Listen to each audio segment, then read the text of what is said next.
Yesterday in Pakistan, there was a terrorist bombing that targeted Shia masjid.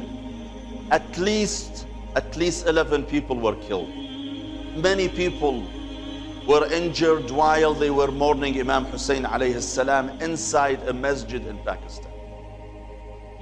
And last week, or less than a week ago, almost 1 week ago, Saudi Arabia, another masjid, another house of worship belongs to the Shia community, was attacked by some Wahhabi extremists. I want to ask this a question. I want to ask our own administration why they turn a blind eye from what Saudi Arabia regime has been doing by financing those Wahhabi terrorists around the world and inside Saudi Arabia. And the other question to the Muslim population around the world: what else other than murder and terrorism the sect, the Wahhabi sect, has to offer to the world other than bloodshed, killing, executing, beheading people in Iraq, in Pakistan, in Saudi Arabia, in Syria, in Yemen? This is the single agenda that the Wahhabis have for the Muslims around the world, that if you do not accept us, then we shall come after you and we shall annihilate you. Unfortunately, this is the lesson that Wahhabis are teaching the world, but unfortunately, who is paying the price for their atrocities? Islam, our religion, that's paying the price for that. And we Muslims need to be more vocal, especially here in America, that what you see around the world, what you see happening around the world, atrocities committed by the Wahhabis, has nothing to do with Islam. Those are a bunch of terrorists that Islam would not consider members at all. Those are terrorists who do not represent our faith, but yet, unfortunately, have been successful in hijacking Islam. We decide it's in our national security interest to intervene. And if you don't like it, lump it. The problem with America is not that we go around marauding around the world imposing ourselves. The problem with America in the last 10, 15 years, since the end of the Cold War, really in the last 60 years, is that we've been too slow to get involved. I don't know how many Iraqi civilians were killed, but I can assure you that the number is the absolute minimal that it's possible in modern warfare. Every nation in every region now has a decision to make. Either you are with us or you are with the terrorists. You know, that land over there is yours. You'll go back to it one day because your fight will prevail and you'll have your homes and your mosques back again because your cause is right and God is on your side. Welcome to the darkened hour. Welcome to the Darkened Hour. I'm your host, Adam Fitzgerald. In this special episode, we will talk about political Islam, originated from the Salaf Wahhabi ideology. We will summarize how the Wahhabi ideology manifested itself into a political response regarding U.S. foreign policy, and quote from those who originated out of these groups, in which statements were made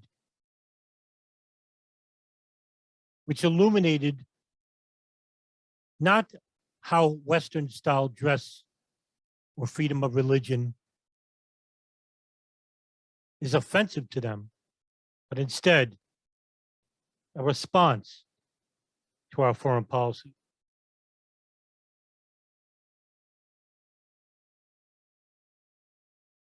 In which the essence of Islam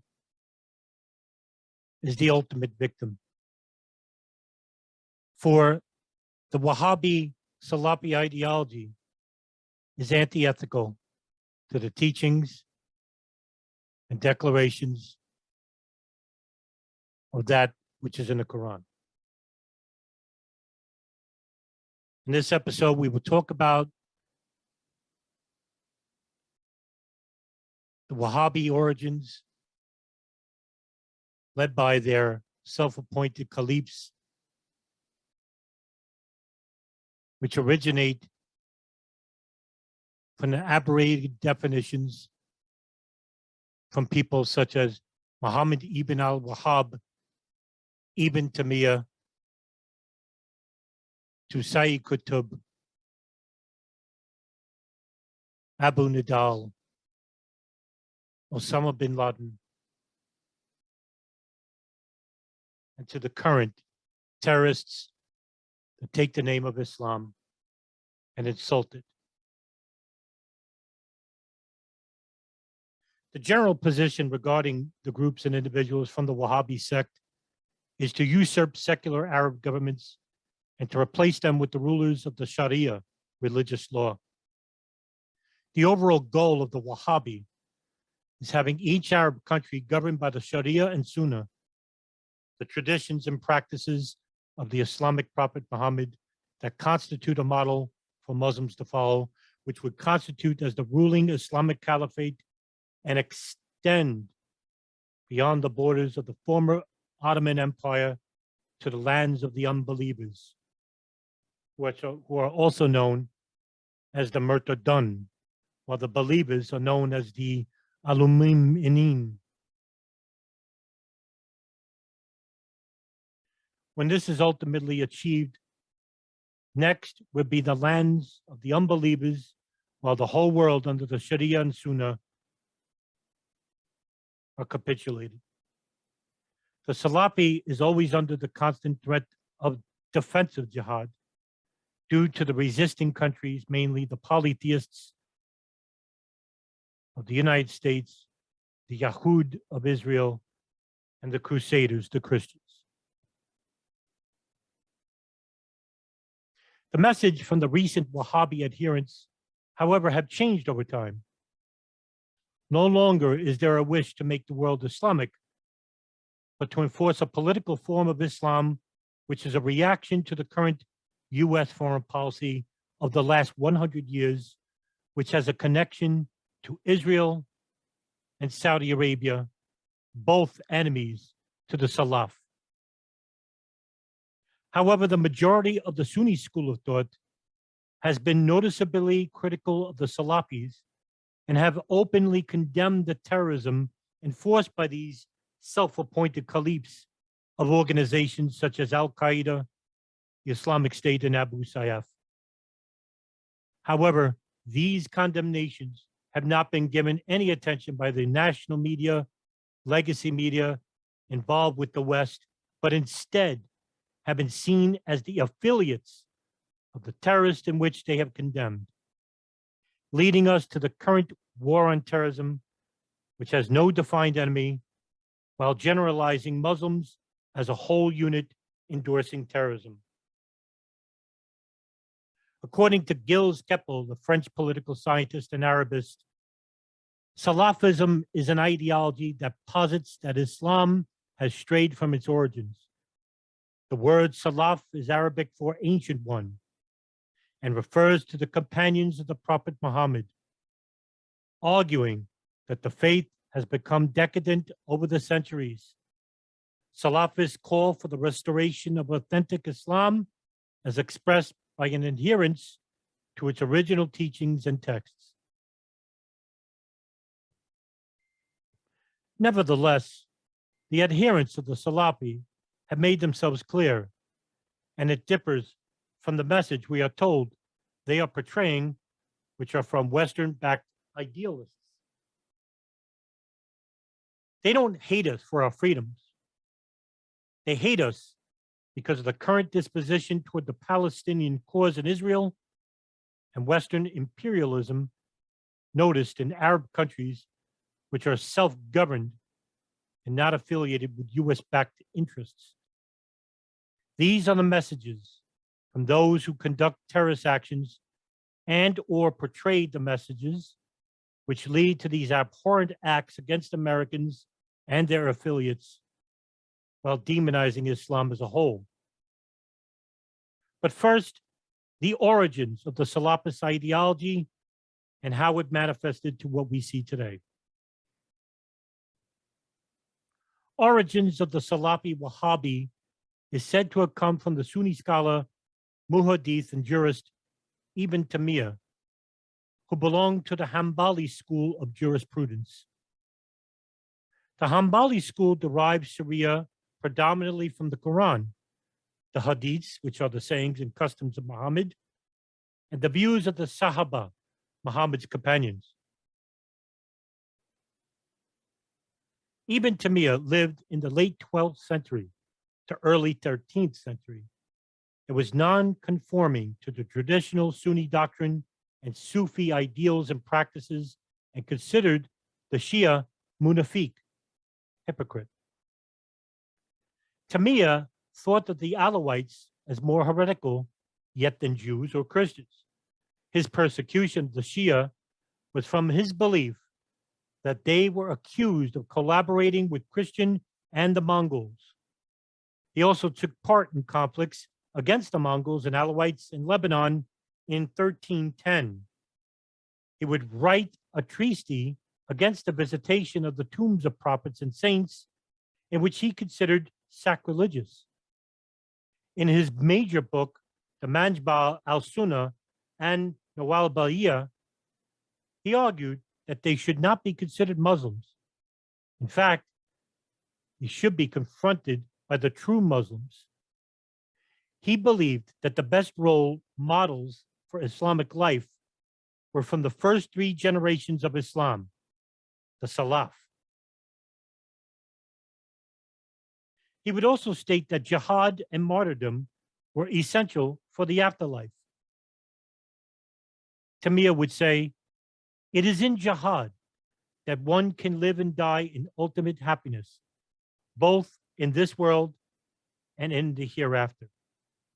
Abandoning it means losing entirely or partially both kinds of happiness."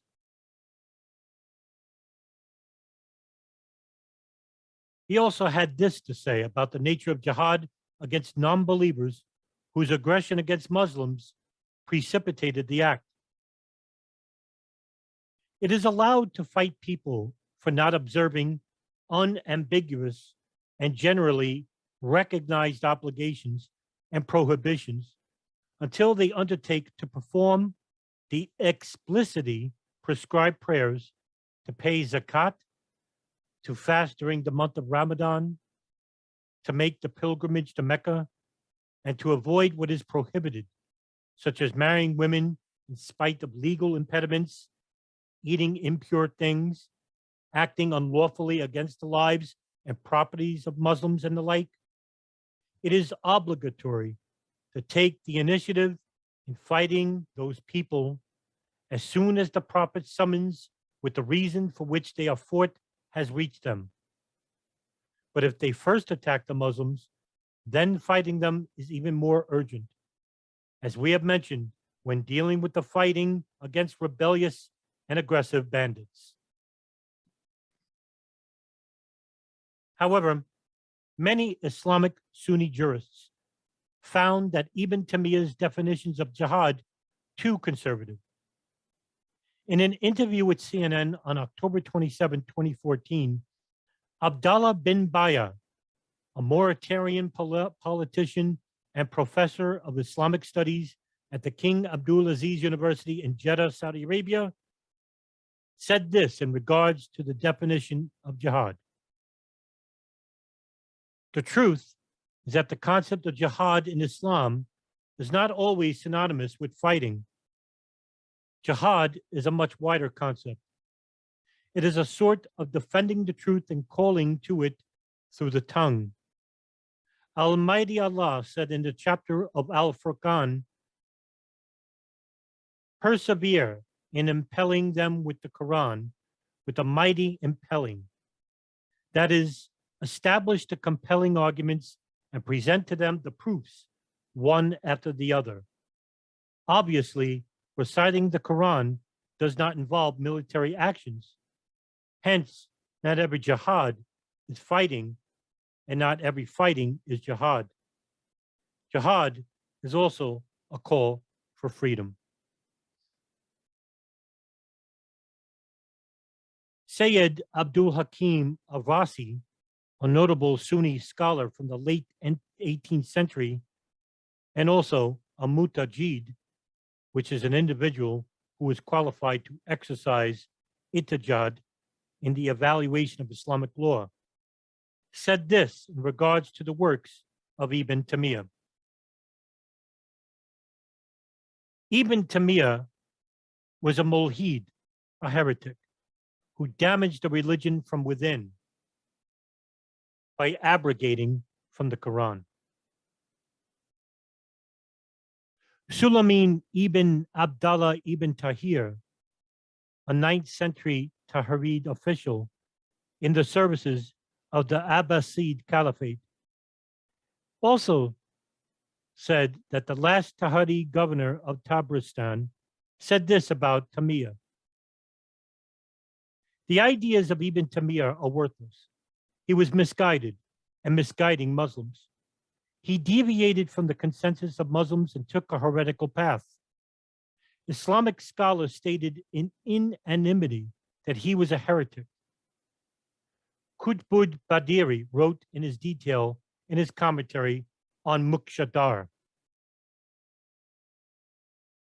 Yet even after Ibn Taymiyyah's death in 1328, his works became influential, which made him a venerated saint of sorts.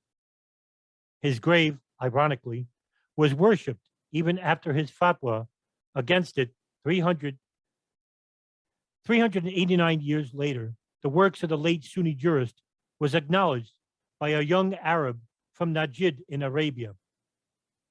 He was Muhammad ibn Abdul al-Wahhab. Al-Wahhab was also from the Hanbali school and opposed to many popular yet contested religious practices such as the visitation to and veneration of the shrines and tombs of Muslim saints, just as Ibn Taymiyyah practiced. He called for Tawheed, a oneness with God, and also the Sharia as heretical. His family disowned him for his rather uncompromising beliefs. After his expulsion from the Al-Uyana in Central Arabia, he would meet with Muhammad bin Saud al-Murkin, also known as Muhammad bin Saud, in the Emirate of Darija. Al-Wahhab had started a following of sorts who traveled with him. They believed his teachings of Islam returning to the period of Muhammad and the Quran and the Hadiths. Bin Saud received him, and while here, he formed a pact by creating the very first Saudi state, the Emirate of Darija, where Al-Wahhab would be in charge of religious affairs and Al-Saud, military affairs. Madawi al-Rashid, author of A History of Saudi Arabia, wrote of Ibn Saud's declaration to Al-Wahhab, quote, "This oasis is yours. Do not fear your enemies. By the name of God, if all Najd was summoned to throw you out, we will never agree to expel you," end quote. Both would swear bayat, loyalty to one another. And in 1744, the formation of the first Saudi state was born. The partnership lasts even after 280 years had passed, in which the Wahhabi version of the Hanbali school is still the official religion within the Kingdom of Saudi Arabia today. This strict adherence to Wahhabi Islam offers no compromise to any deviations such as Shia, Sufism, and other forms of monotheism. When the negative label attributed to Wahhabism in the last 30 years, the new difference is Salafi or Muwahhidi, Unitarian. These teachings began a doctrine which has caused a major division within Islam as a whole. Al-Wahhab disagreed vehemently that the view that declaring the testimony of faith is sufficient in becoming a Muslim. Instead, Al-Wahhab said those who practice this were committing shirk, polytheism, which led to the declare Muslims who engaged in shirk to be apostates, or takfir. To this day, those involved with groups and schools whose adherence to Wahhabi Islam began the traditions of labeling the Shia, the Twelvers, and Alawites takfiri, which has in return witnessed the deaths in hundreds of thousands of Muslims worldwide in the last 280 years. Groups like Al-Qaeda, Islamic Jihad, Abu Sayyaf, Gamma Islamiyah, Boko Haram, Jaish Muhammad, Palestinian Islamic Jihad, Hamas, and even more prominently, the Islamic State in Levant, have begun the excommunication of those against the Wahhabi-Salafi by calling them takfiri. The goal of the ultra-conservative groups mentioned above was to create the global caliphate governed solely by the Quran and Sunnah. However, to reach this vision, they must usurp the secular Arab governments and the influences of the Crusader countries. By the late 18th century, one man's vision of Islamic modernization in Egypt, while being heavily influenced by Ibn Taymiyyah and Muhammad ibn al-Wahhab, would transform the Islamic world throughout. His name is Muhammad Rashid Rida. Rida became a student of Egyptian jurist, author, and Freemason Muhammad Abdul during the late 18th century, and was moved by the idea of revitalizing Islamic modernization in Egypt.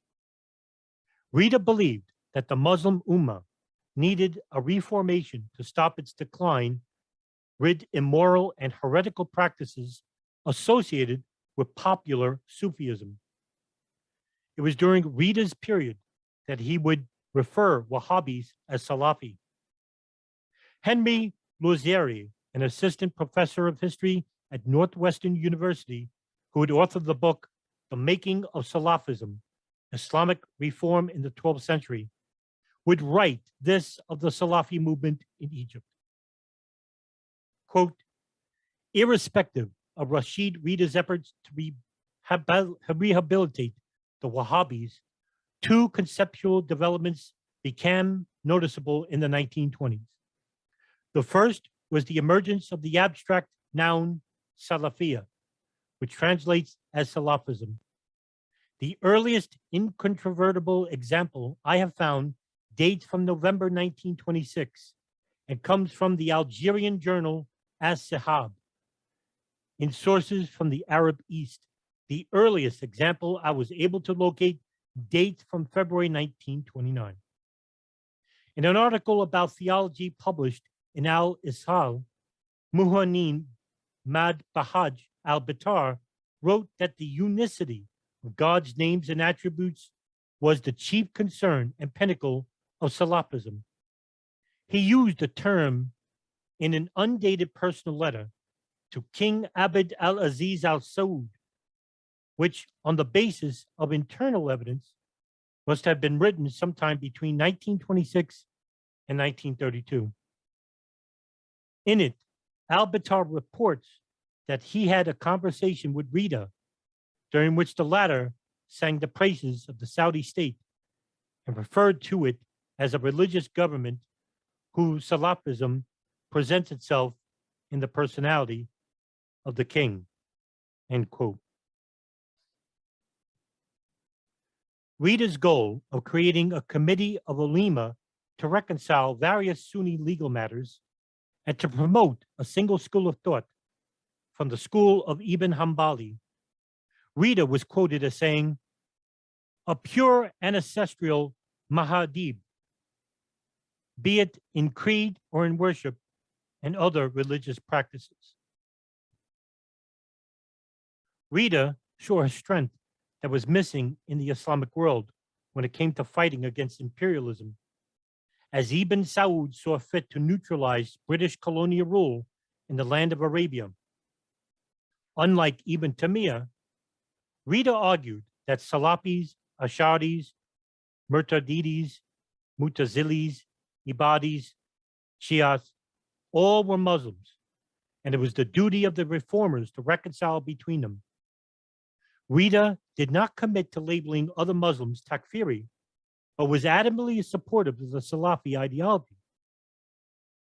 The Wahhabis were known for pious adherence to religion and hostility to foreign influences.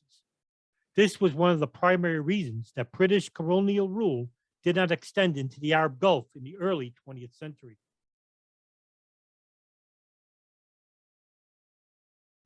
After World War I, Rita saw the threat not from the polytheists, but from Western Islamic intelligentsia. The decade witnessed a failure of revitalizing the ulema with the fall of the Ottoman Empire. The nations of the loss of Iraq, Greater Syria, to the mandatory powers, and the abolition of the caliphate in 1924, with Muhammad ibn Saud attaching the Hejaz, Rita wholeheartedly supported his advance, knowing a Saudi state would bring the Salaf back to respectability within the Islamic world. British imperialism was still prominent after Egypt became the declared independent state in 1922. It would help create anonymity in the country. And with Rita's influence, a young band of young men from Ismailia formed a group called the Jamaat al-Ikhwan al-Muslimin, also known as the Muslim Brotherhood, in 1928. This was to dissuade British influence finally from the country. As Ibn Saud captured Najd, the Arabs united the country and called itself Saudi Arabia. With the consolidation of Saudi rule, the Sufi institution in Mecca were closed and replaced with Rashid Rida's Salafi comrades and the Najd ulema. Sufi influence was being curtailed, and Salafiyya movement was being promoted on an international scale, never before seen. The Ikhwan took a more formidable role in the region in just 10 years, with Rita being the ultimate guide. Hassan al-Banna, the founder of the Brotherhood, became Egypt's foremost leader of the Salaf movement. Al-Banna and the university students of Al-Azhar witnessed the continued oppression of the British daily. They focused on the sovereignty of Egypt's latest declaration of independence, but they certainly didn't feel free. Egypt at the time was led by the despot secular ruler of King Farouk. Also, along with the ruling British mandate, the Egyptian pious have become increasingly dissatisfied with just how things were transpiring. Al-Banna endeavored to bring home the reforms through institution building, relentless activism at the grassroots level, and a reliance on mass communication. His religion was similar to Ibn Taymiyyah in that jihad was not just about the conflict of the heart, but against the illegitimate colonial rulers, the kafir. Jihad was about the sword. Al-Banna would say, Muslims are compelled to humble themselves before non-Muslims and are ruled by unbelievers. Their lands have been trampled over and their honor besmirched. Their adversaries are in charge of their affairs, and the rights of their religion have fallen into abeyance with their own dominant domains.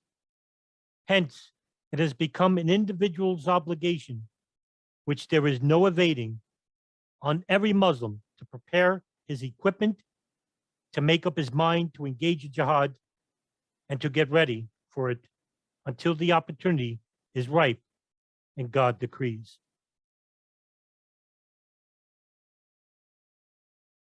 The Brotherhood was also active in the Palestine conflict between 1936 and 1939.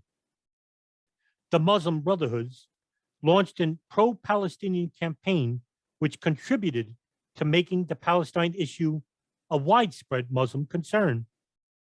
The brothers carried out a fundraising campaign said to have relied upon donations from the rural and urban working classes rather than wealthy Egyptians.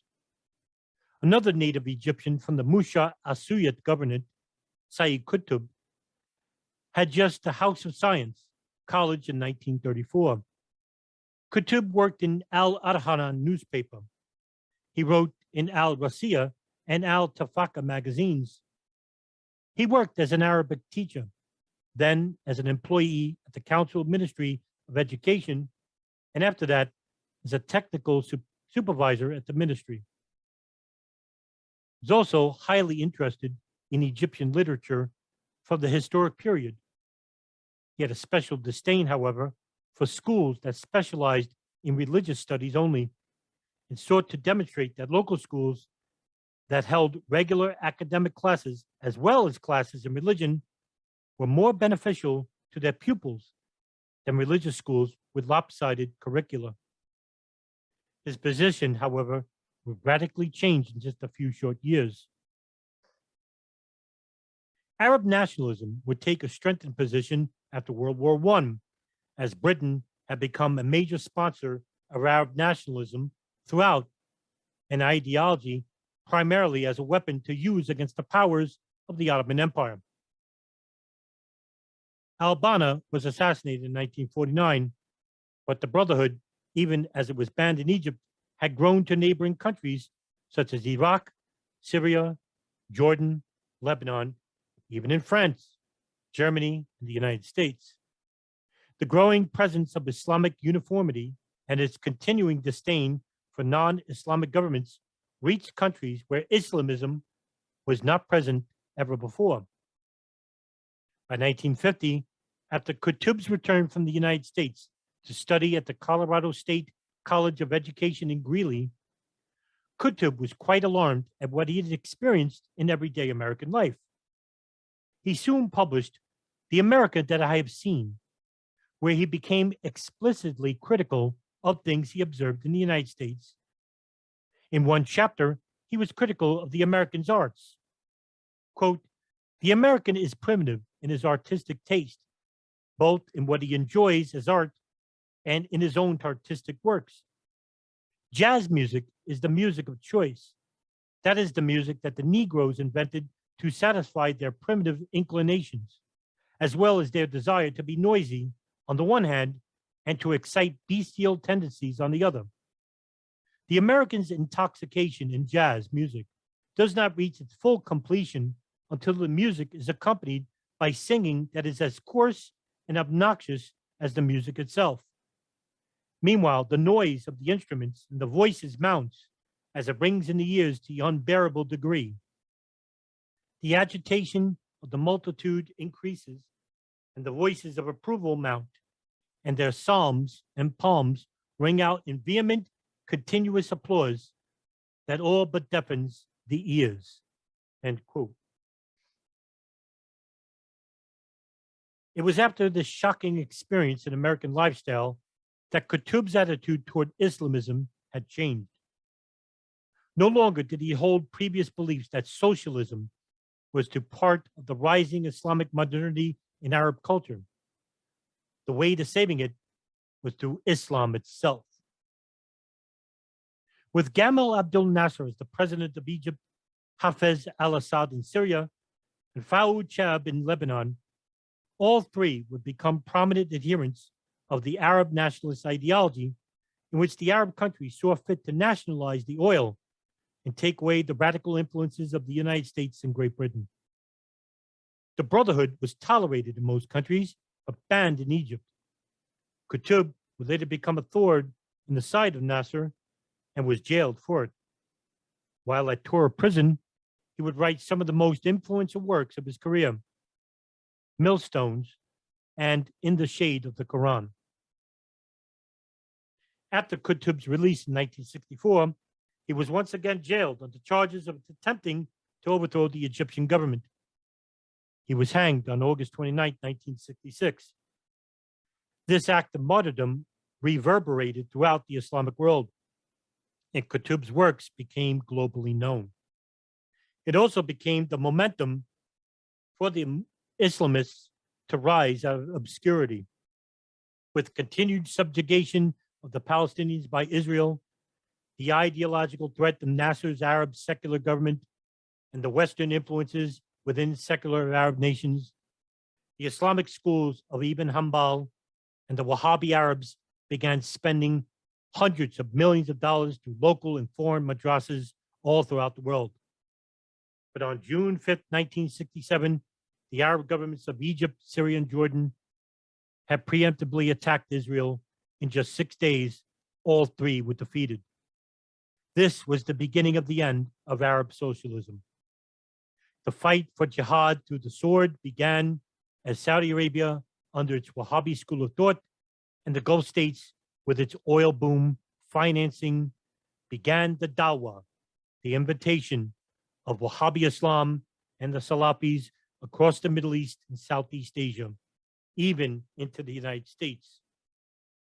The Salafis was tasked regarding al-Banna's primary goal of instituting the Quran and Sunnah, constituting as a perfect way of life for the social and political organizations, while Islamic governments must also be based on this system and eventually unified as a caliphate. The growth of the Salafi Wahhabi sects in the countries of Iraq, Libya, Qatar, and Egypt were much more noticeable, while the Shia minority basically stunted in overall growth. Indeed, that she was Arab nationalism and Islamism, competitive past, uncertain future. The secular ideology of nationalism and Islam should have had a cooperative relationship, not one of conflict, as both sides were pan-Arabic. Quote, similarly, the radical and militant activists we call Islamists, indeed all Muslims, whether Arabs or non-Arabs, could not but admit to the central role of the Arabs in their religion. After all, Islam was born in the Arabian Peninsula. The Prophet Muhammad was Arab, and God's message was revealed in Arabic. One would think that the two radical movements would share a cooperative and complementary relationship. Instead, it has been competitive and sometimes outright hostile. The essence of the divide has not been over which narrative was the correct one. Rather, it had been over primordiality, which of the two ideologies was the more authentic and had pride of place in the hearts and minds of Arabs. End quote.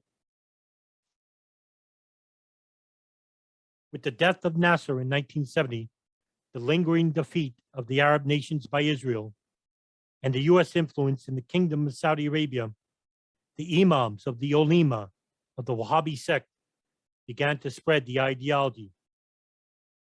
But the Qutubists, the followers of Sayyid Qutb, wanted much more. They wanted a true caliphate and to end, finally, the disastrous U.S.-Israeli foreign politics in the region, which was growing. It was no longer just the adherents of Ibn Taymiyyah and al-Wahhab.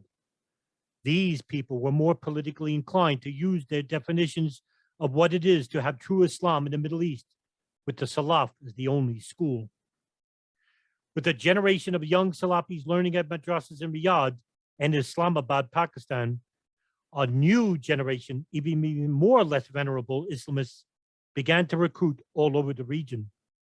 Using Islamic charities, usually funded by Saudi Arabia, like the Jamaat al-Tablighi, a Pakistan missionary group, the Muslim World League, a pan-Islamic NGO based in Mecca, Saudi Arabia, and the Nahdlatul Ulema, an Indonesian charitable body funding schools and hospitals, as well as organizing communities to help alleviate poverty. Saudi Arabia, led by its appointed king, Khalid ibn Abdulaziz Al Saud, saw fit to modernize the country by improving on its infrastructure. But the imams and the Salafis thought he was a neglectful leader, ineffective at best, and too prone to deal with the Americans.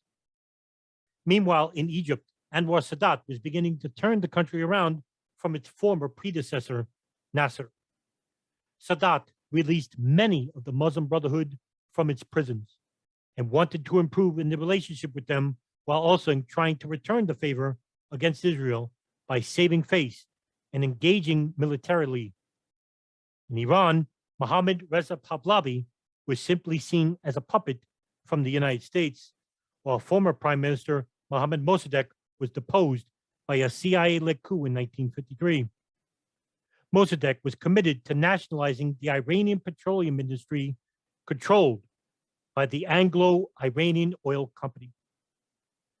According to an article published by British outlet The Guardian on August 19, 2013, quote, Britain, and in particular, Sir Anthony Eden, the Foreign Secretary, regarded Mossadegh as a serious threat to its strategic and economic interests after the Iranian leader nationalized the British Anglo-Iranian Oil Company, latterly known as BP.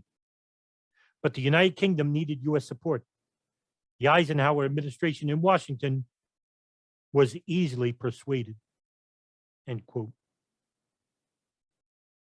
In Egypt, Sadat's meeting with Israeli Prime Minister Menachem Begin would enrage the fervent takfiris from the local schools in Cairo.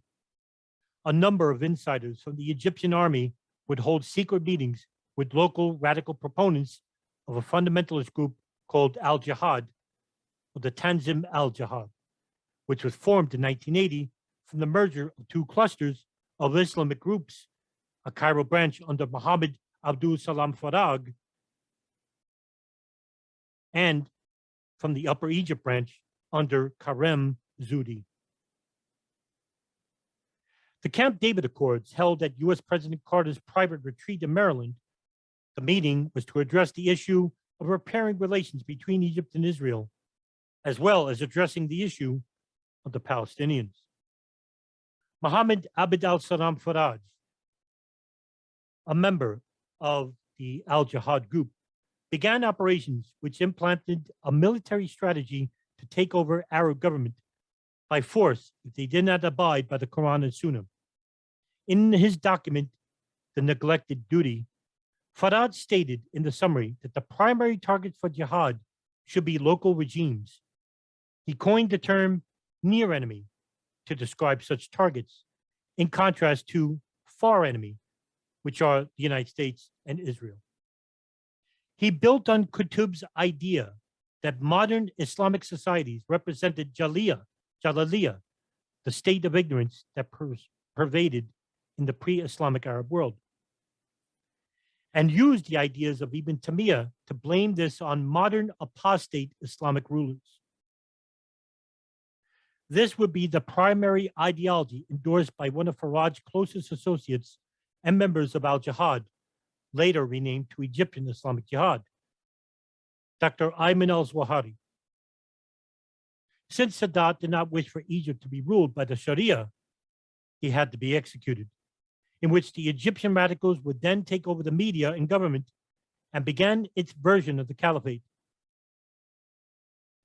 Sadat was assassinated by members of the Al-Jihad, led by former military members Khalid Islambouli, a second lieutenant in the army, along with Junior Sergeant Abdul Hamid Abdul Salam, Corporal Atta Tayil Hamida Rashil, and Corporal Hussein Abbas, who leapt from their trucks during a military procession in which Sadat was numerous times shot in the head and chest. Immediately, the crackdowns began. Over 1,300 people were arrested for even being indirectly involved with knowing their assailants. High-ranking leaders of known radical groups such as Ayman al-Zawahiri, Mohammed ibn al-Salam Faraj, Isam al-Kamari, Rafai Taha, and Omar Abdul Rahman, a blind sheikh and co-leader of the Gamma Islamiyah, were all arrested and held at the infamous Torah prison. Some of these men would later be brutally tortured by the Egyptian SSI, which would become far more radicalized into fighting against secular Arab regimes in the years to come. Egypt's problems were just beginning, and in the next 30 years, the radical takfiris would begin tasking terrorism operations toward the government led by Sadat's predecessor and a much more staunch anti-Islamist than Sadat, Hosni Mubarak. Mubarak was also injured during the assassination. The Islamists, with their emirs and imams, were more vocal about Western imperialism and their affiliations with secular Arab governments. The tensions in the Middle East came to an absolute peak not seen in the modern period. The takfiri awakening had reached its zenith. By 1979, the origins of radical fundamentalism, which was unheard of before, began its jihad with the draw of the sword.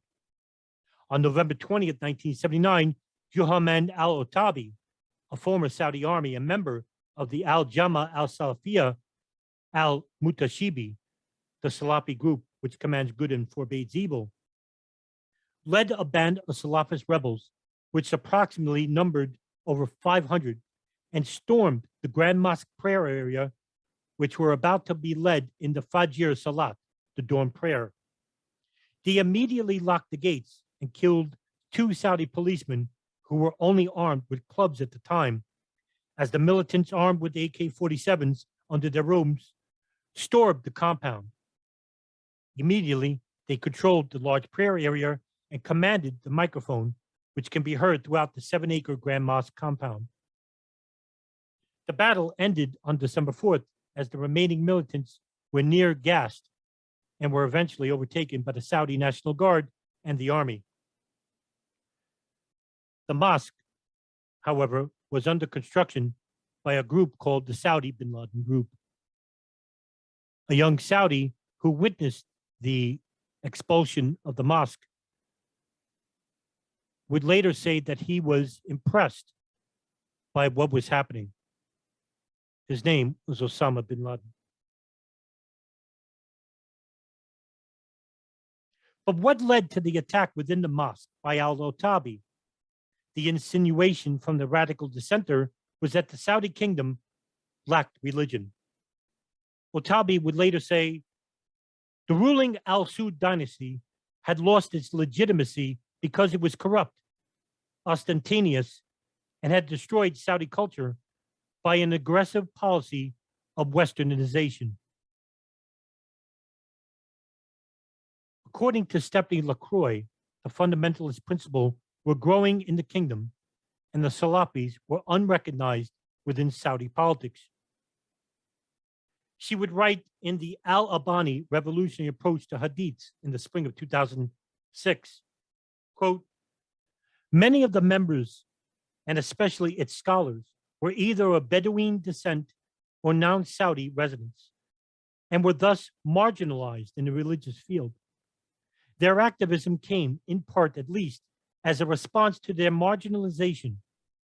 One of the main religious figures of the group, who was lucky enough to have been thrown out of the kingdom in 1978, and therefore did not take part in the 1979 events, was Muqbil al-Wadi, who subsequently reestablished himself in the native Yemen and became the country's most prominent Salafi scholar, end quote. According to the Middle East Wahhabi Authority, author David Commons, the justification for the raid comes from corruption and a betrayal against Islam. In his book, The Wahhabi Mission in Saudi Arabia, on page 161, quote, Juhamin said that his justification for their siege was that the House of Saud had lost its legitimacy through corruption and imitation of the West, an echo of his father's charge in 1921 against former Saudi King Ibn Saud.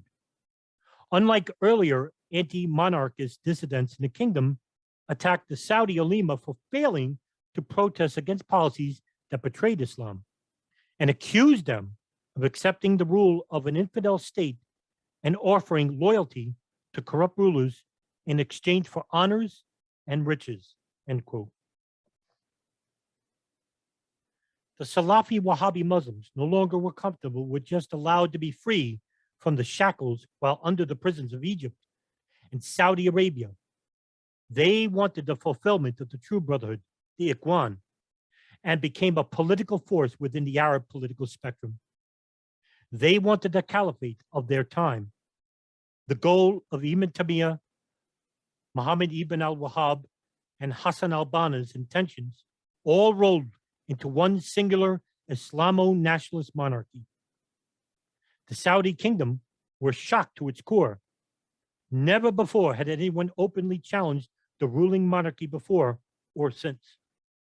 It would change the country's view of the religious force within the walls of the kingdom and motivate figures who are watching behind the scenes, including a young Saudi engineer student named Osama bin Laden.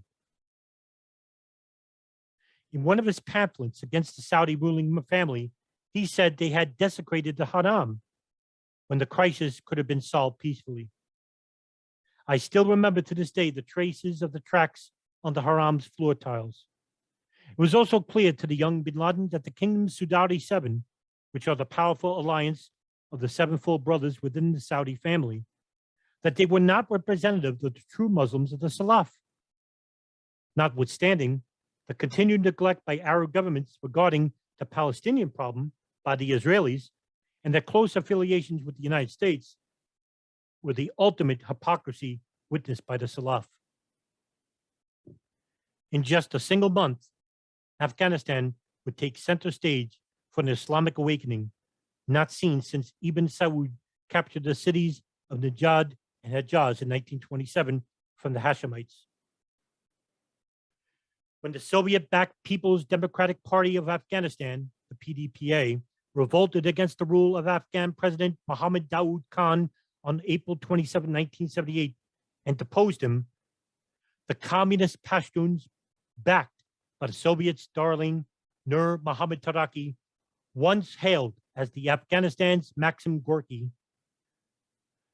decentralized into internal revolt, leading the country into a whirlwind of clashes with the communist-backed government and an open house slaughter of the native Pashtuns and religious Hanafi. The Nahafi school of Islam, or the Sunni school of thought, and considered the more liberal of the four Sunni beliefs. This coup was led by Taraki's confidence from the PDPA and from Hafizullah Amin and Babra Kamal. However, soon after Taraki positioned himself as president, Amin began to implement family members in specific areas of government. Taraki gave thought that he could also become a victim of a coup himself. The revolution also witnessed an authoritarian-led military, which was used to strike against its detractors, mainly against the mullahs. Robert Kaplan, who wrote Soldiers of God with Islamic warriors in Afghanistan and Pakistan, quote, "The soldiers knock on the doors in the middle of the night, so common in many Arab and African countries, was little known in Afghanistan, where a central government simply lacked the power to enforce its will outside of Kabul. Taraki's coup changed all that. Between April 1978 and the Soviet invasion of Afghanistan in December of 1979, Afghan communists executed 27,000 political prisoners at the sprawling Pali Charaki prison 6 miles east of Kabul. Many of the victims were village mullahs and headmen who were obstructing the modernization and secularization of the intensely religious Afghan countryside. By Western standards, this was a salutary idea in the abstract, but it was carried out in such a violent way that it alarmed even the Soviets," end quote.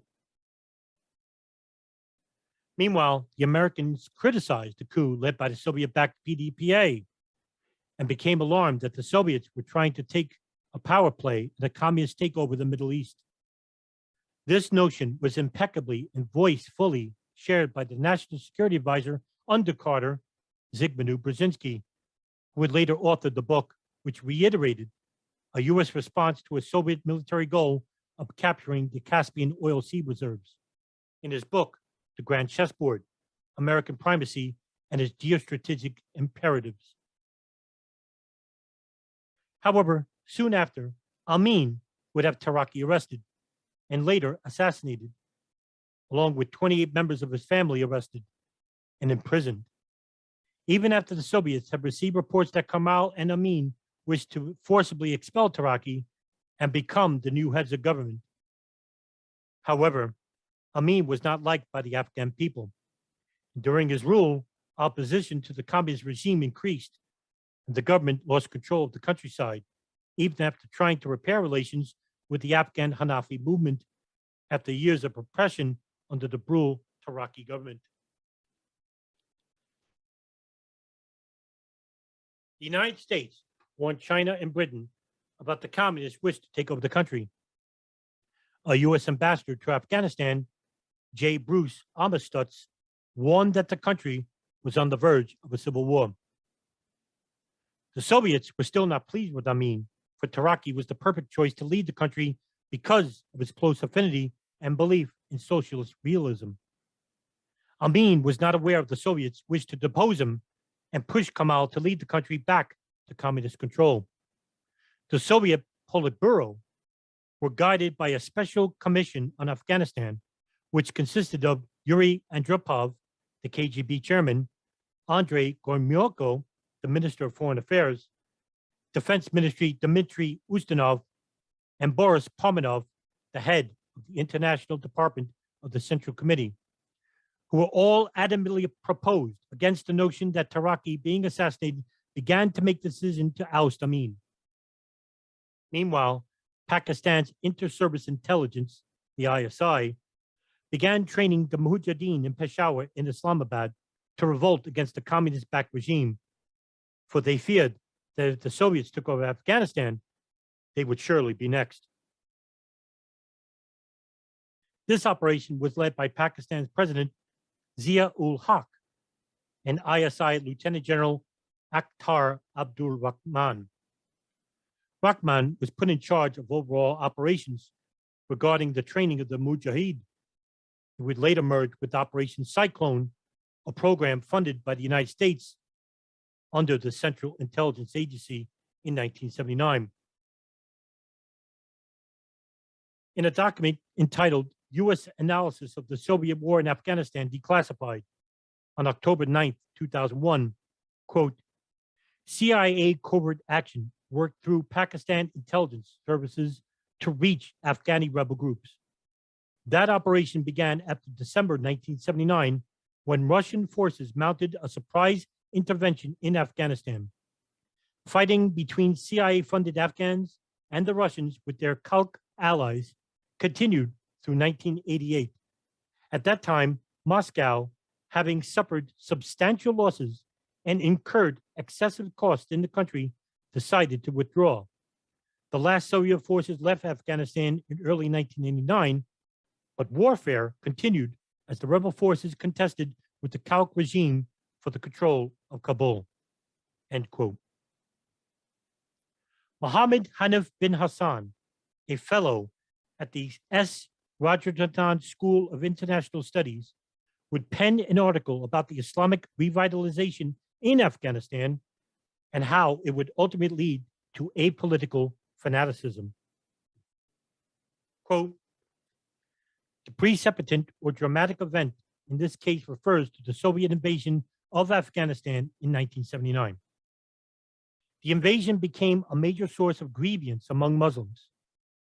A resulting impact on Afghan Muslims provided an opportunity for active mobilization of Muslims all over the world.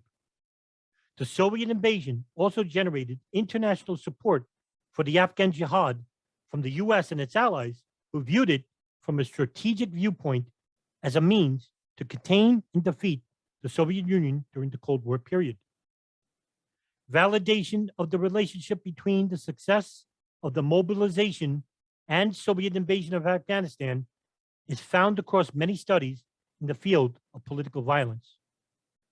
Tor Bajoro's conclusion on the root causes of terrorism is particularly instructive.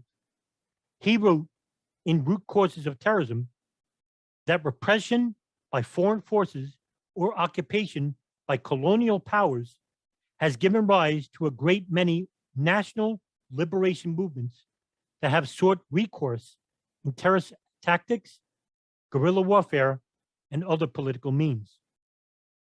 Despite their use of terrorist methods, some liberation movements enjoy considerable support and legitimacy among their own constituencies, and sometimes also from a form of international public opinion, end quote.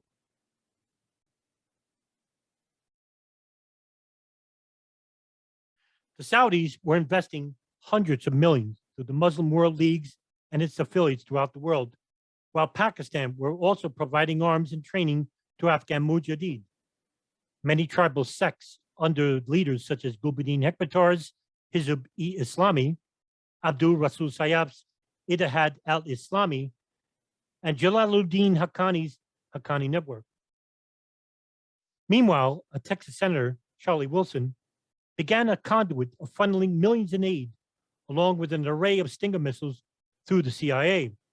This was known as Operation Cyclone. Some of these armaments went to the Haqqani Network, whom Wilson revered and even exclaimed that he was a goodness personified. Many influential authors of Islamic literature and venerated imams came by the hundreds to the landing strip in Peshawar.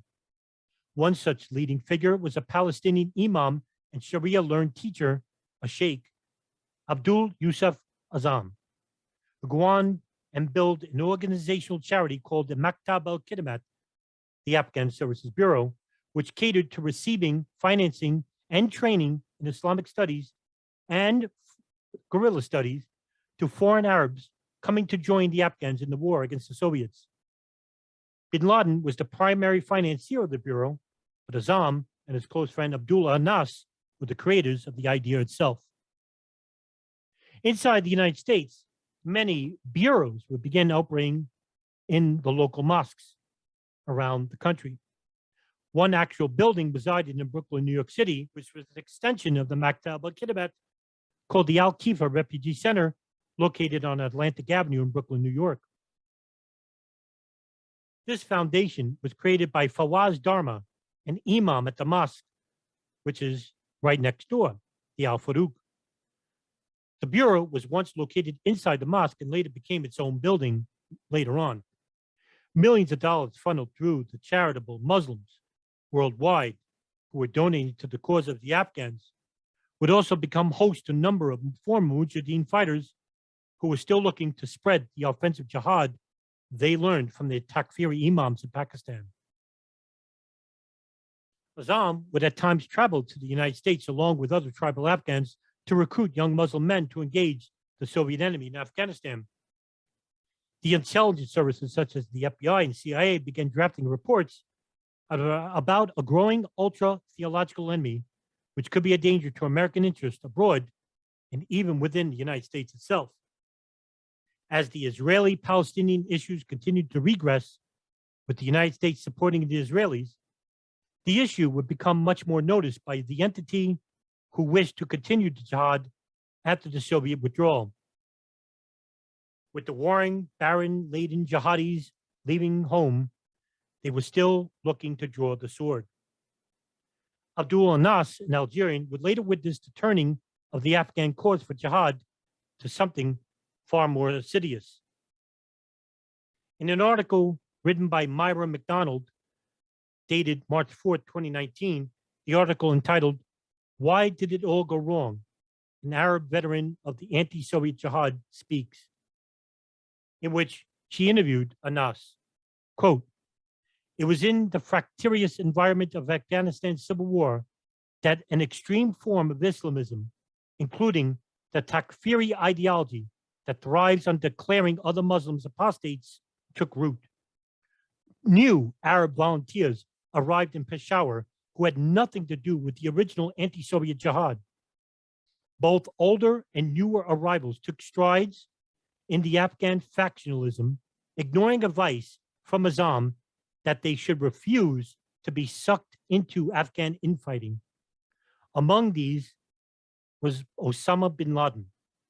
According to Anas, bin Laden had initially come across as an energetic, dynamic man with exquisite manners and refinement.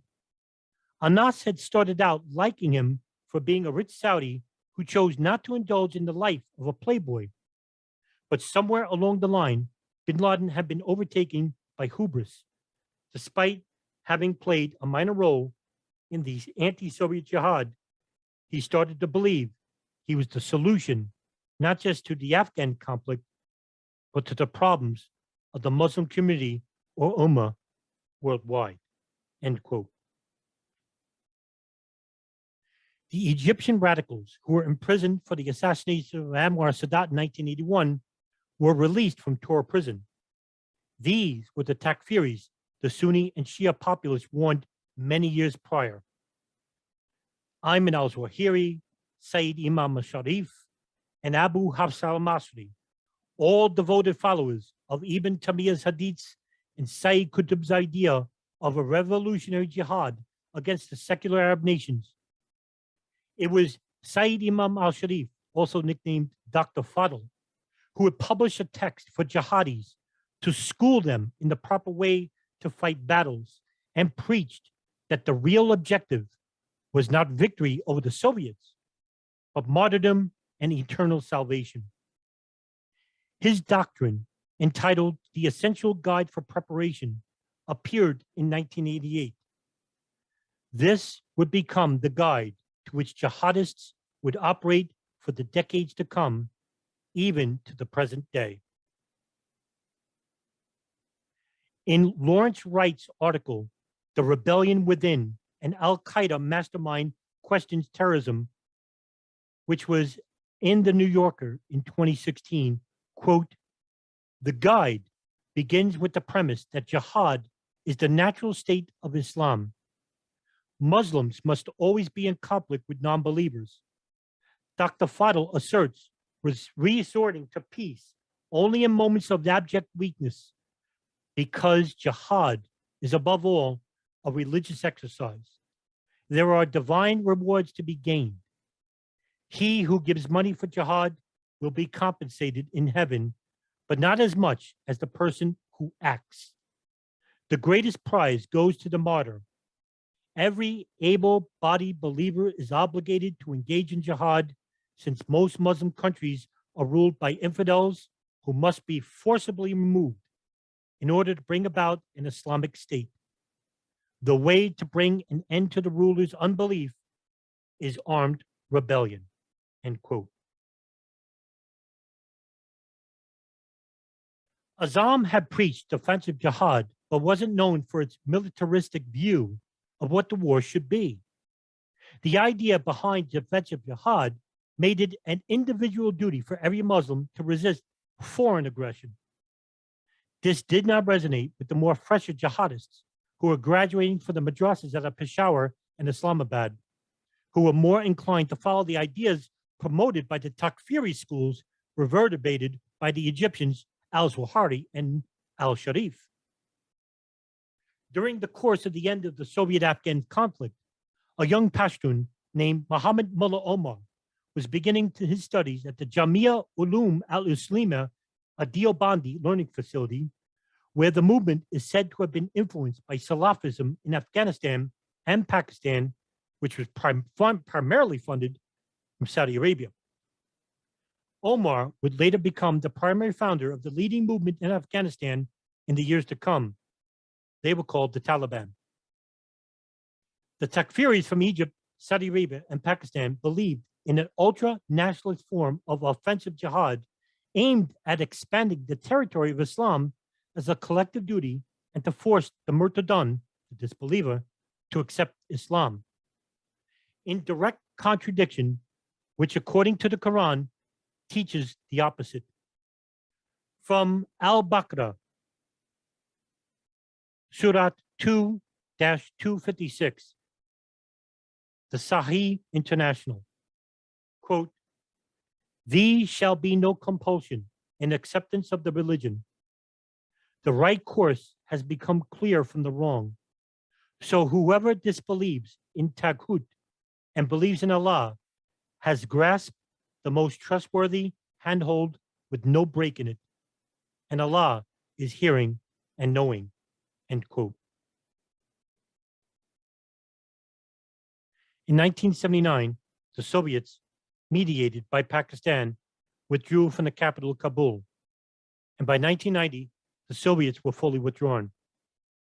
Only the government under Mohammad Najibullah, who deterred a full communist withdrawal of the country, would end up drafting legislation which labeled Afghanistan an Islamic country. Islamic principles were embedded in the 1987 Constitution. For instance, Article 2 of the Constitution stated that Islam was the state religion, and Article 73 stated that the head of state had to be born in a Muslim Afghan family. The 1990 Constitution stated that Afghanistan was an Islamic state, and the last references to communism were removed. Bin Laden's heroic tales of building roads and ditches for the Afghan Mujahideen fighters weren't forgotten. The quiet, insular Saudi returned back to his native country in Arabia. Once there, he was made aware of a rumor that the Iraqi Ba'athist army may invade the Saudi kingdom next, after it had invaded into Kuwait. Bin Laden went to King Fahd ibn Abdulaziz al Saud and promised a victory, just like he did against the Soviets with the ragged jihadist mujahideen from his Arab camp, the Al-Masada. The offer, however, was rejected before a high Saudi council meeting that included Prince Turki bin Faisal al Saud, the head of the Saudi General Intelligence Directorate. King Fahd agreed to back the United States during the Gulf War, and his Saudi citizenship was revoked in 1994, which enraged bin Laden more so. The unbelievers, the Crusader army, was allowed to station in all the holiest land of Islam, Mecca and Medina. An outrage which the kingdom felt, and the house arrested bin Laden while freezing all his assets. Bin Laden was later quoted as saying in regards to the kingdom inviting non-Muslims to enter the Holy Land, for the Muslim Saudi monarchy to invite non-Muslims American troops to fight against the Muslim Iraqi soldiers was a serious violation of Islamic law. Bin Laden was invited to the Sudan under the authority of Hassan al-Turabi, leader of the National Islamic Front, a Sharia-based organization created by university students who wanted a country based on the Quran and Sunnah. Bin Laden accepted the offer and brought his Egyptian takfiris and members of the Al-Masada camp, which were in the process of creating an organization which was to train Afghans and foreign Arabs to fight against the remaining communists in Afghanistan, the last holdouts. The name of the group would later be Al-Qaeda, the base. The base, which was in reference to Al-Masada, the base of operations, which was located in the Paktia province, which provided military training to Arabs only, the only Arab training camp in Afghanistan.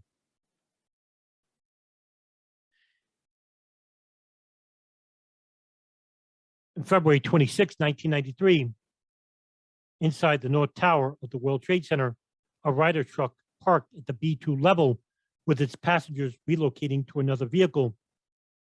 Just a few short 3 minutes later, a tremendous explosion knocked out power for blocks. The blast killed 6 and wounded over 1,000.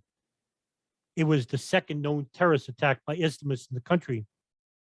After an FBI investigation and subsequent arrests in less than 2 years, everyone involved was apprehended and sentenced, including one man, Abdul Basit Karim, who would later be known as Ramzi Youssef, would give a pre-sentencing statement.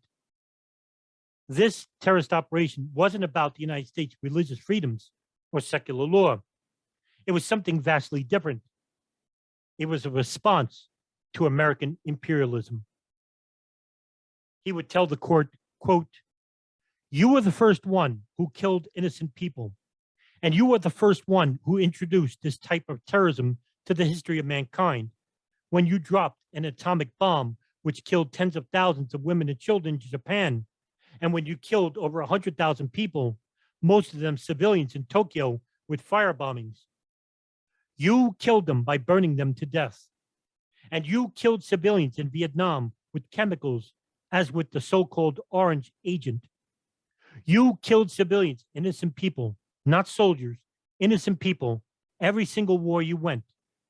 You went to wars more than any country in this century. And then you have the nerve to talk about killing innocent people. And now you have invented a new way to kill innocent people. You have so-called economic embargo, which kills nobody other than children and elderly people, and which other than Iraq, you have been placing the economic embargo on Cuba and other countries for over 35 years. The government, in its summations and opening statement, said that I was a terrorist. Yes, I am a terrorist, and I am proud of it, and I support terrorism so long as it was against the United States government and against Israel. Because you are more than terrorists. You are the ones who invented terrorism and using it every day. You are liars, butchers, and hypocrites. End quote. This was unique in regards to the earlier motivations of Ibn Taymiyyah and Muhammad ibn Abdullah Wahhab, who were only concerned about the propagation of the Hanbali-Salafi school of thought through dawah. The Salafi movement was now concerned about expanding the caliphate borders past the Mediterranean and Persian Gulf and into the lands of the Crusaders. Many of the Sunni and Shia scholars, however, vehemently rejected the teachings of Ibn Taymiyyah and these latest jihadis like bin Laden and al-Zawahiri. One critic of bin Laden came, ironically, from a Wahhabi cleric and Grand Mufti of Saudi Arabia, Abd al-Aziz ibn Baz, the Grand Mufti of Saudi Arabia. He called out bin Laden due to Ibn Baz's blessings that the Oslo Accords between the Palestinian Liberation Organization, the PLO, and the Israeli government was adamantly opposed to the use of terrorism. The letter bin Laden wrote, which was openly critical of Ibn Baz, led the Saudi Mufti to respond in kind.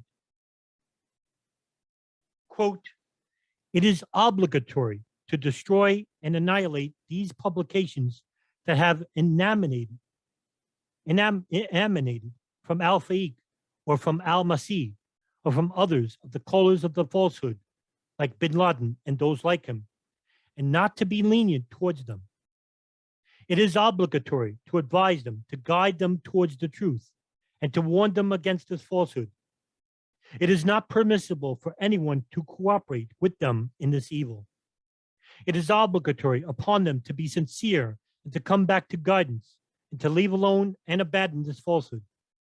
So my advice to al-Masiri, al-Faiq, and bin Laden, and all those who traverse their ways, is to leave alone this disastrous path and to fear Allah and to beware of his vengeance and his anger and to return to guidance and to repent to Allah for whatever has proceeded from them. For Allah, glorified, has promised his repentant servants that he will accept their repentance and be good to them." End quote. Shortly thereafter, in 1993, Omar Abdul Rahman was arrested through an FBI sting for his alleged participation into what is known as the Landmarks bombing plot. He too was convinced of a conspiracy to murder Egyptian President Hosni Mubarak, and solicitation to attack U.S. military installations, and a conspiracy to conduct bombings inside the United States. Rahman, like al-Zawahiri, came from the Egyptian prisons where the teachings of al-Wahhab and Qutb were prominent. Rahman was invested in the near-enemy approach, which failed and caused quite the backlash by Egyptian society under his organization, the Gamma Islamiyah, which massacred over 150 visitors to Luxor in 1997 later.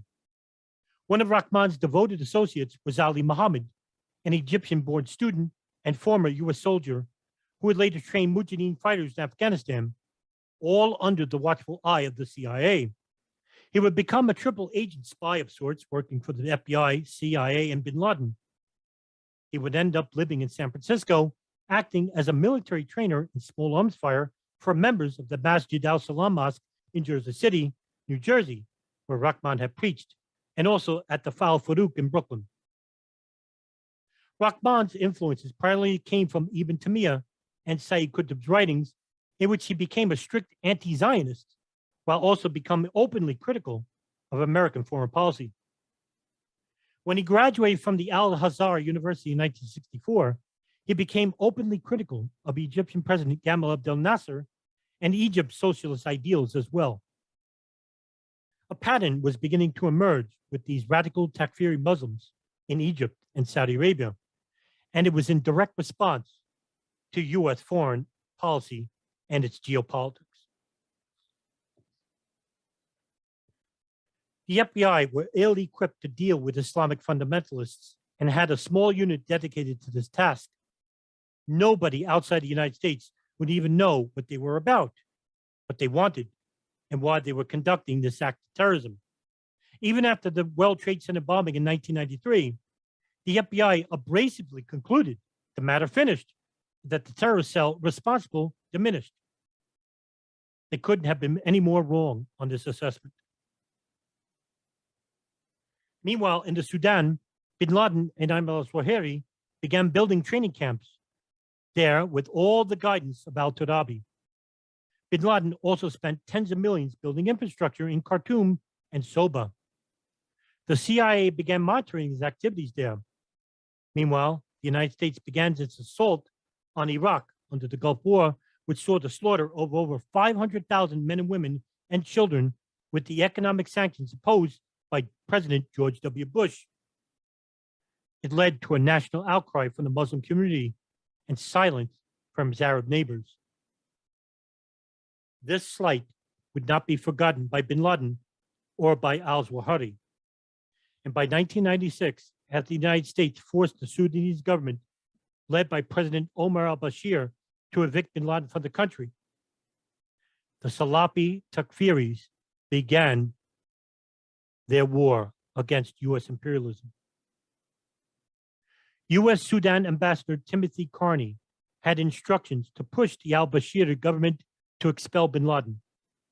Carney, however, had no legal basis to ask for more from the Sudanese, since at this time, there was no indictment outstanding against bin Laden in any country. Bin Laden returned back to Afghanistan, which was now in a civil war between the Taliban and the warring Afghan factions under Gulbuddin Hekmatyar and Jalaluddin Haqqani and the communist-backed Najibullah government. Islamic traditions require a host Muslim country to always accept an Islamic visitor. It is considered an insult to deny one a home. Meanwhile, in the Balkans, the jihadis found solace knowing that the Soviets confused their conflict in Chechnya, where al-Qaeda fighters relocated to and from Afghanistan. Years of influence from al-Zawahiri made bin Laden a reckless mindset. For now, the near enemy would be on hold. A defeat of the Soviet Union meant that the United States could easily be defeated as well. History, however, wasn't kind to those who foolishly believed that they were bigger than what they were worth. In 1996, bin Laden, along with a group of Salafi leaders, declared his first fatwa against the United States. It wouldn't be his last. The fatwa, entitled Declaration of War Against the Americans Occupying the Land of the Two Holy Places. Bin Laden's main grievance was against the Saudi kingdom allowing the polytheist United States to remain in the land of the holiest places, Mecca and Medina. Bin Laden's view was that the evils of the Middle East arose from America's attempt to take over the region and from its support for Israel. Saudi Arabia had been turned into an American colony.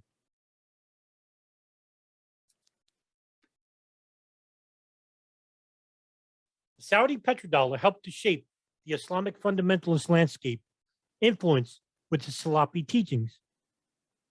Tens of millions of dollars donated by those impressed by bin Laden's willingness to defy the kingdom and fight against the United States and Mullah Omar's Taliban fight against the communists in Afghanistan. Salafi-oriented movements such as the Abu Sayyaf in the Philippines, the armed Islamic group in Algeria, Hamas in Israel, Taliban in Afghanistan and Pakistan, and Al-Qaeda in Afghanistan. Yet it was only Al-Qaeda which catered to Faraj's far enemy approach, due in part to al-Zawahiri and the Egyptian takfiris who brought with them their vitriol against the West, that their fight against Mubarak in Egypt was put on hold. The far enemy approach was now prominent. In 1998, bin Laden issued a second fatwa against the United States entitled Declaration of War against the Americans occupying the land of the two holy places. This time, bin Laden declared that Muslims should kill Americans and Jews wherever you find them. His statement was clear. Quote, first, for over 7 years, the United States has been occupying the lands of Islam in the holiest of places, the Arabian Peninsula, plundering its riches, dictating to its rulers, humiliating its people, terrorizing its neighbors, and turning its bases in the peninsula into a spearhead through which to fight the neighboring Muslim peoples. If some people have in the past argued about the fact of the occupation, all the people of the peninsula have now acknowledged it. The best proof of this is the Americans' continuing aggression against the Iraqi people, using the peninsula as a staging post, even though all its rulers are against their territories being used to that end, but they are helpless. Second, despite the great devastation inflicted on the Iraqi people by the Crusader Zionist Alliance, and despite the huge number of those killed, which has exceeded 1 million, despite all this, the Americans are once again trying to repeat the horrific massacres, as though they are not content with the protracted blockade imposed after the ferocious war or the fragmentation and devastation. So here they come to annihilate what is left of this people and to humiliate their Muslim neighbors. Third, if the Americans' aims were behind these wars are religious and economic, the aim is also to serve the Jews' petty state and divert attention from its occupation of Jerusalem and murder millions of Muslims there. The best proof of this is their eagerness to destroy Iraq, the strongest neighboring Arab state, and their endeavor to fragment all the states of the region, such as Iraq, Saudi Arabia, Egypt, and Sudan, into paper statelets, and through their disunion and weakness to guarantee Israel's survival and the continuation of their brutal crusade occupation of the peninsula. End quote. The terrorism campaigns began against the United States as 2 U.S. embassies became victims of truck bombings in Nairobi, Kenya, and Dar es Salaam in Tanzania. The cause for the bombings came from Ayman al-Zawahiri's response to members of the Egyptian Islamic Jihad arrested and renditioned from Albania to Egypt with the cooperation of the United States.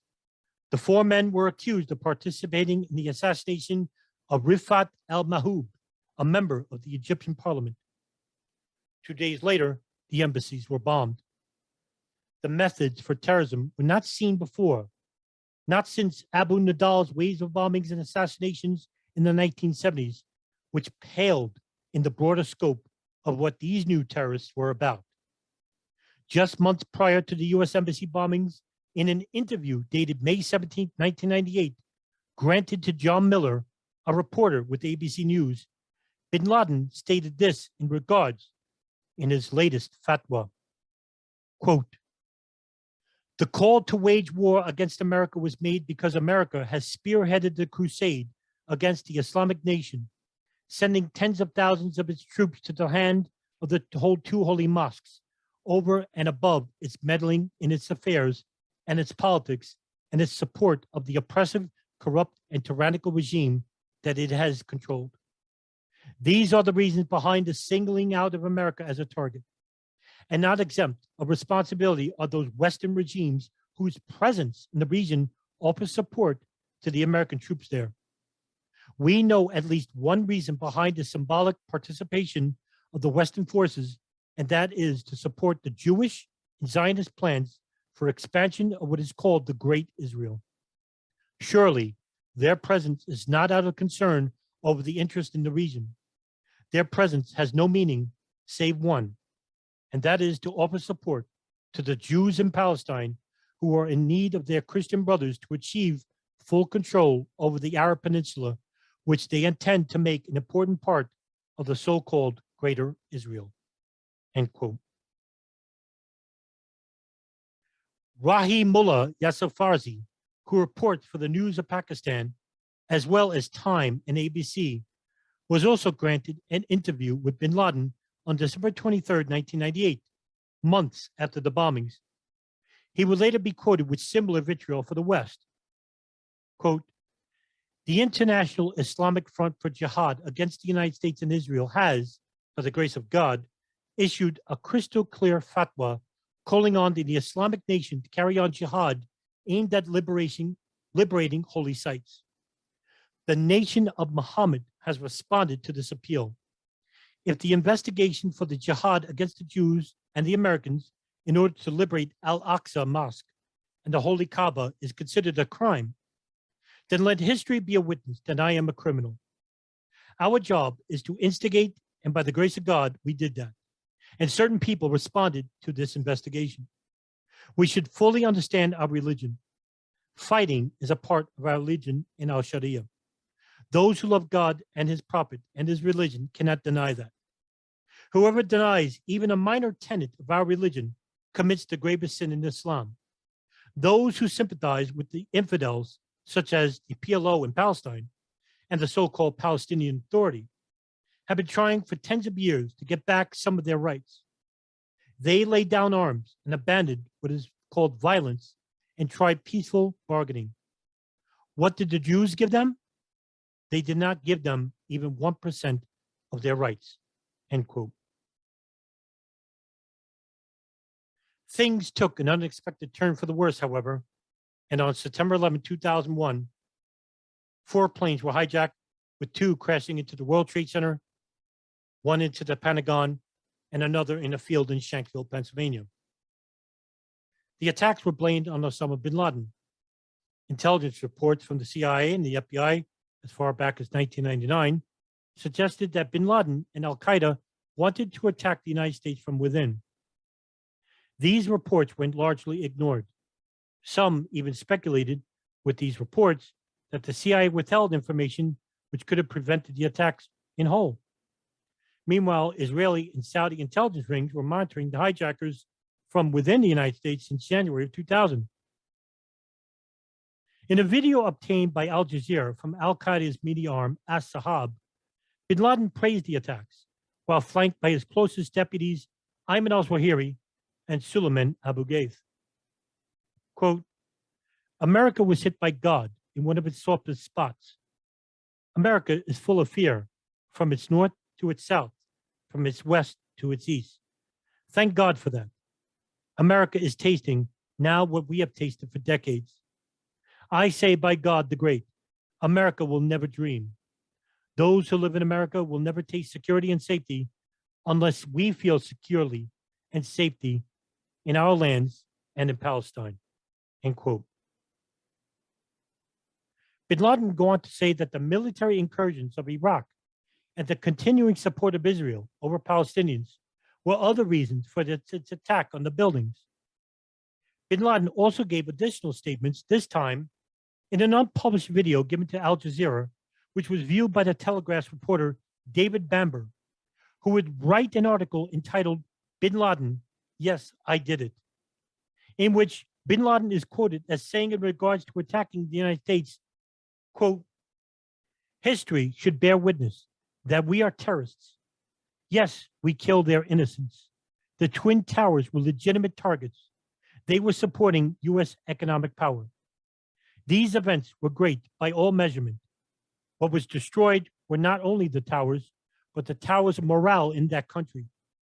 Blessed by Allah to destroy America's economic and military landmarks. If avenging the killing of our people is terrorism, then history should bear witness that we are terrorists. Yes, we killed their innocents, and this is legal, religiously, and logically. The towers were supposed to be filled with supporters of the economical powers of the United States who were abusing the world. Those who talk about civilians should change their stand and reconsider their position. We are treating them like they are treating us. There are 2 types of terror, good and bad. What we are practicing is good terror. We will not stop killing them. And whoever supports them, Bush and Blair, don't understand anything but the power of force.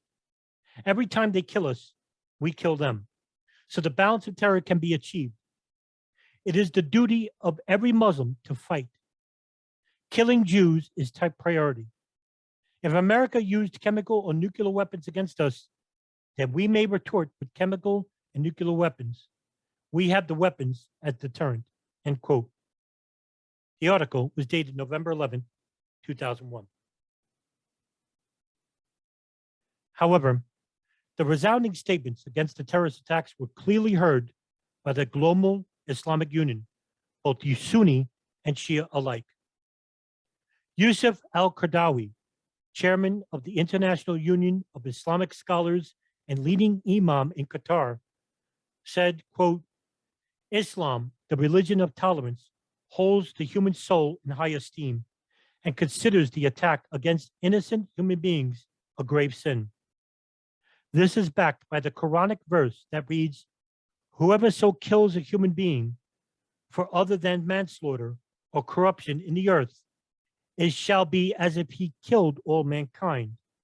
And whosoever saves the life of one, it shall be as if he saved the life of all mankind. The prophet, peace and blessings be upon him, is reported to have said, a believer remains within the scope of his religion as long as he doesn't kill another person illegally. Islam never allows a Muslim to kill the innocent and the helpless. Ayatollah Ali Khamenei, the supreme leader in Iran, also openly condemned the attacks. Along with the Grand Ayatollah Mohammad Hussein Fadlallah, the spiritual advisor to Hezbollah, who said, responding to the attacks, quote, besides the fact they are forbidden by Islam, these acts do not serve those who carried them out, but their victims, who will reap the sympathy for the whole world. Islamists who live according to human values could not commit such crimes, end quote. The United States and their coalition partners responded just as bin Laden wanted them to overextend our military into the country nicknamed the Graveyard of Empires, Afghanistan, while spending billions in military and neglect their decaying society in return.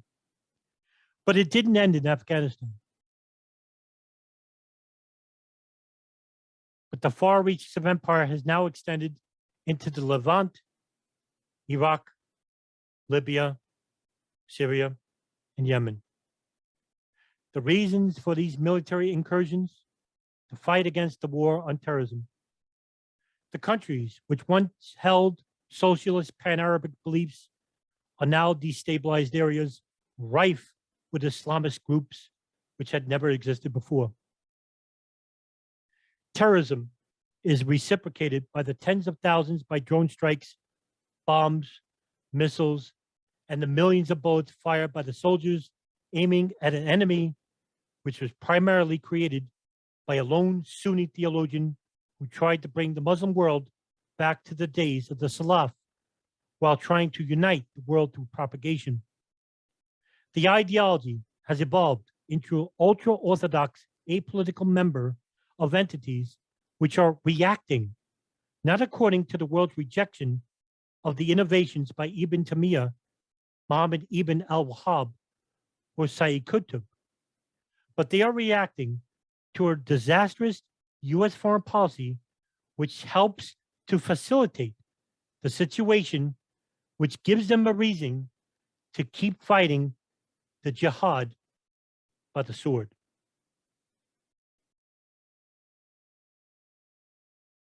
That's the end of this episode of The Darkened Hour. I'm your host, Adam Fitzgerald.